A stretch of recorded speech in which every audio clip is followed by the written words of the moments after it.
जय जगन्नाथ। नमस्कार दर्शक बंधु।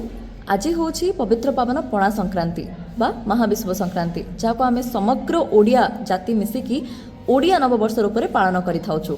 तो प्रथमे तो बहुत बहुत शुभेच्छा शुभकामना और अभिनंदन मुझे समस्त को अर्पण करने चाहिए। ता सहित जानते आम पृथ्वीर क्रांति पथ को 12 मास और 12 राशि रे विभक्त करा जायछि। आज ठारू सूर्य विषुव रेखा उपरे अवस्थान करी कर्कट क्रांति को गमन करती, ताहाकू आमे संक्रांति कहि थाउ। आ आज ठारू नुआ पांजीर प्रचलन होइथाय। आज बसंत ऋतु शेष हो जाए और ग्रीष्म ऋतुर प्रारंभ होता है। से सूर्यंकर जो खराटी अच्छी तापमात्रा अधिक मात्रा रे बढ़ी जाए, प्रखर और प्रचंड हो जाए। कहुए तुलसी महाराणी को जल अर्पण करने दरकार। विभिन्न सामग्री जमिति छेना, गुड़, कदली, चीनी, क्षीर ये सबरे पणा तैयारी करिकी ठाकुर को प्रस्तुत करने दरकार। आ से भोगटी को प्रसाद रूपे पाइबा दरकार।